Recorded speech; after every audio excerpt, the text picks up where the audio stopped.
എല്ലാവർക്കും നമസ്കാരം. പുതിയൊരു വീഡിയോയിലേക്ക് എല്ലാവർക്കും സ്വാഗതം. ഇന്നത്തെ റെസിപ്പി ഉരുളക്കിഴങ്ങ് വെച്ച് തയ്യാറാക്കി എടുക്കാവുന്ന നല്ല ടേസ്റ്റി ആയിട്ടുള്ള പൂരിയാണ്. അപ്പോൾ പൂരി എല്ലാവർക്കും ഭയങ്കര ഇഷ്ടമാണ്. അപ്പോൾ ഉരുളക്കിഴങ്ങ് കൂടെ ചേർത്ത് തയ്യാറാക്കുമ്പോൾ കുറച്ചുകൂടെ ടേസ്റ്റി ആയിരിക്കും. അപ്പോൾ എങ്ങനെയാണ് ഈ ആലു പൂരി തയ്യാറാക്കി എടുക്കുന്നതെന്ന് നോക്കാം. ആലു പൂരി തയ്യാറാക്കാനായിട്ട് ഞാനിവിടെ 2 വലിയ ഉരുളക്കിഴങ്ങാണ് എടുത്തിരിക്കുന്നത്. ഇത് കുക്കറിലിട്ട് 4 വിസിൽ വരുന്നിടം വരെ ഈ ഉരുളക്കിഴങ്ങ് നന്നായിട്ട് പുഴുങ്ങിയെടുത്തിട്ടുണ്ട്. അപ്പോൾ നമ്മൾ പുഴുങ്ങിയെടുക്കുമ്പോൾ ഈസി ആയിട്ട് ഇതിൻ്റെ തൊലിയൊക്കെ ഇളക്കി കളയാൻ പറ്റും. നമ്മൾ ഉരുളക്കിഴങ്ങ് പുഴുങ്ങുമ്പോൾ മുഴുവനായിട്ട് തന്നെ ഇട്ട് കുക്കറിലിട്ട് പുഴുങ്ങിയെടുക്കണം. എന്നാലേ നമുക്കിത് ഗ്രേറ്ററിൽ വെച്ചിട്ട് ചെറുതായിട്ട് ഗ്രേറ്റ് ചെയ്തെടുക്കാനൊക്കത്തുള്ളൂ. ഇപ്പോൾ ഉരുളക്കിഴങ്ങിൻ്റെ തൊലിയെല്ലാം കളഞ്ഞിട്ടുണ്ട്. ഇനി നമുക്കൊരു ഗ്രേറ്റർ ഉപയോഗിച്ചിട്ട് ഇതൊന്ന് ഗ്രേറ്റ് ചെയ്തെടുക്കാം.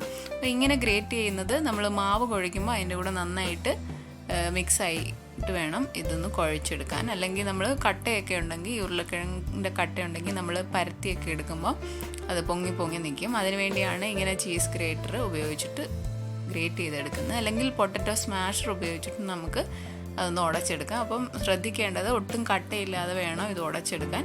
അപ്പോൾ കൈവച്ച് ഉടയ്ക്കാൻ പറ്റുവാണെങ്കിലും നമ്മൾ ഒട്ടും കട്ടയില്ലാതെ ഉടച്ചെടുക്കണം. എന്നാലേ നമ്മൾ ഗോതമ്പ് പൊടിയൊക്കെ ചേർത്ത് കുഴയ്ക്കുമ്പോൾ നല്ല മാവ് പോലെ ഇതുപോലെ മാവ് പോലെ ഇരിക്കണം.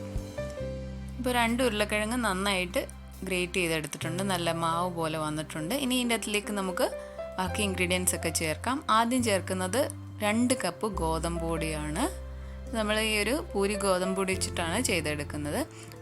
അതിനുശേഷം 2 ടേബിൾ സ്പൂൺ റവ ചേർത്ത് കൊടുക്കാം. അപ്പോൾ നമ്മുടെ പൂരി നല്ല ക്രിസ്പി ആയിട്ട് വരും റവ ചേർക്കുമ്പോൾ. ഇപ്പോൾ പൊടിച്ച് റവ ചേർത്താൽ കുറച്ചുകൂടെ നല്ലതായിരിക്കും. അതിൻ്റെ കൂടെ തന്നെ 1 ടീസ്പൂൺ ജീരകവും 1 ടീസ്പൂൺ അയമോദകം, അതായത് അജ്വൈനാണ് അയമോദകം എന്ന് പറയുന്നത്, അയമോദകവും കൂടെ ചേർത്ത് കൊടുക്കുക. അപ്പോൾ നമ്മൾ സാധാരണ പൂരി ചെയ്യുമ്പോഴും അയമോദകവും ജീരകവും കൂടെ മുഴുവനായിട്ട് ചേർക്കുമ്പോൾ നല്ല ഫ്ലേവർ ആയിരിക്കും പൂരിക്ക്.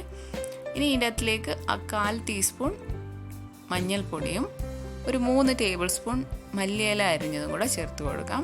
അപ്പോൾ ഇതൊക്കെ ചേർക്കുമ്പം ഈ ഒരു ആലുപൂരിക്ക് നല്ല ടേസ്റ്റ് ആയിരിക്കും. ഇനി ഇതിൻ്റെ അകത്തിലേക്ക് 1/2 ടീസ്പൂൺ ഉപ്പും കൂടെ ചേർത്ത് കൊടുക്കാം.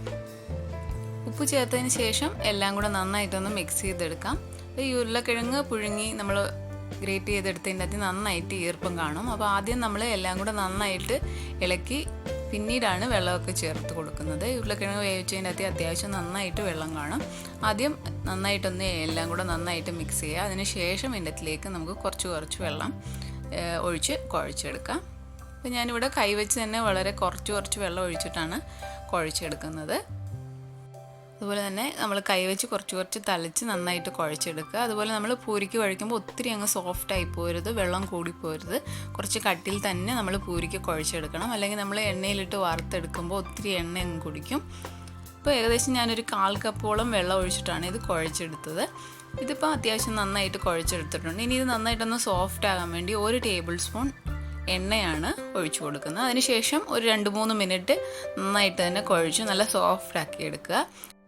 കുഴയ്ക്കുമ്പോൾ നമ്മുടെ കൈയുടെ പത്തിയുടെ ആ ഭാഗം വെച്ചിട്ട് നന്നായിട്ട് പ്രസ് ചെയ്തിട്ട് കുഴയ്ക്കുക. അപ്പോഴായിരിക്കും ഈ മാവ് നന്നായിട്ടൊന്ന് സോഫ്റ്റായിട്ട് വരുന്നത്. കാരണം നമ്മൾ പൂരിക്ക് കുറച്ച് കട്ടിയിലാണ് കുഴയ്ക്കുന്നത്. അതുകൊണ്ട് തന്നെ നന്നായിട്ട് പ്രസ് ചെയ്ത് കുഴയ്ക്കണം. എന്നാലേ ആ മാവെല്ലാം കൂടെ നന്നായിട്ട് കുറച്ച് നേരം കുഴയ്ക്കുമ്പോൾ നല്ല സ്മൂത്തായിട്ട് വരത്തുള്ളൂ. നല്ല നമുക്ക് പരത്തിയൊക്കെ എടുക്കാൻ എന്നാലേ ഈസി ആയിട്ട് കിട്ടത്തുള്ളൂ. ഇപ്പോൾ മാവൊക്കെ നന്നായിട്ട് കുഴച്ചെടുത്തിട്ടുണ്ട്. ഇനി ഇത് നമുക്ക് പരത്തിയെടുക്കാനായിട്ട് ഒരു ചെറിയ നാരങ്ങ വലിപ്പത്തിൽ മാവ് എടുക്കുക. അപ്പോൾ നമ്മൾ ചപ്പാത്തിക്കൊക്കെ എടുക്കുന്നതുകൊണ്ട് ഒത്തിരി വലിപ്പത്തിൽ വേണ്ട, കുറച്ച് ചെറുതായിട്ട് എടുത്താൽ മതി. ഇനി ഈ മാവ് കൈവച്ച് നന്നായിട്ട് ഉരുട്ടി നല്ല സ്മൂത്തായിട്ടുള്ള ഉരുളയാക്കി എടുക്കുക. കാരണം നമ്മൾ പരത്തുമ്പോൾ ഒത്തിരി പൊട്ടിപ്പോരുത്. അതുകൊണ്ട് തന്നെ നന്നായിട്ട് ഉരുട്ടി പരത്തിയെടുക്കാം. ഇനി പരത്താൻ വേണ്ടി പരത്തുന്ന ഒരു കല്ലിലേക്ക് കുറച്ച് പൊടി ഇട്ട് കൊടുക്കുക, അല്ലെങ്കിൽ കുറച്ച് എണ്ണ ഒഴിച്ചു കൊടുക്കുക. ഞാനിവിടെ പൊടി ഇട്ടിട്ടാണ് പരത്തുന്നത്. അപ്പോൾ പൊടി ഇടുമ്പോൾ ഒത്തിരി അങ്ങ് പൊടിയായി പോകരുത്. കാരണം നമ്മൾ വറുത്തെടുക്കുമ്പം എണ്ണയിലൊക്കെ നിറയെ പൊടിയായി പോകും. ഇനി ഇത് നന്നായിട്ട് റൗണ്ട് ഷേപ്പിൽ ഒരു ചെറിയ കട്ടിയിൽ, ഒത്തിരി അങ്ങ് കട്ടി കുറഞ്ഞും പോലെ ഒത്തിരി കട്ടി കൂടിയും പോലെ ഒരു മീഡിയം തിക്കായിട്ടുള്ള റൗണ്ട് ഷേപ്പിൽ പരത്തിയെടുക്കുക. അപ്പോൾ നമ്മൾ ഒത്തിരി തിന്നായിട്ട് പരത്തിയാലും ഒത്തിരി കട്ടിയായിട്ട് പരത്തിയാലും ഇത് നന്നായിട്ട് പൊങ്ങി വരത്തില്ല. അതുകൊണ്ട് തന്നെ ഒരു മീഡിയം തിക്കായിട്ട് പരത്തിയെടുക്കുക. അതായത് ഇതുപോലെ ഒരു ചെറുതായിട്ടൊരു തിക്കായിട്ട് പരത്തിയെടുക്കുക. ഇനി ഇതൊന്ന് ഫ്രൈ ചെയ്തെടുക്കണം. അതിനായിട്ട് എണ്ണ നന്നായിട്ട് ചൂടാക്കിയിട്ട് ഒരു മീഡിയം ടു ഹൈ ഫ്ലെയിമിൻ്റെ ഇടയ്ക്ക് തീയിട്ടതിന് ശേഷം നമ്മൾ പരത്തിയെടുത്ത പൂരി അതിൻ്റെ അകത്തിലേക്ക് ഇട്ട് കൊടുക്കുക.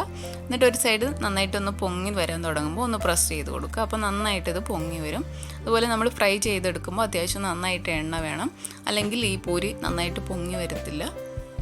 അപ്പോൾ നമ്മൾ ഫ്രൈ ചെയ്തെടുക്കുമ്പോൾ ഒരു സൈഡ് മാത്രം ഇട്ട് ഫ്രൈ ചെയ്യല്, കാരണം ഇതിൻ്റെ അകത്ത് ഉരുളക്കിഴങ്ങ് ചേർത്തുകൊണ്ട് എളുപ്പം ഇതിൻ്റെ കളർ അങ്ങ് മാറി ചുമന്ന് വരും.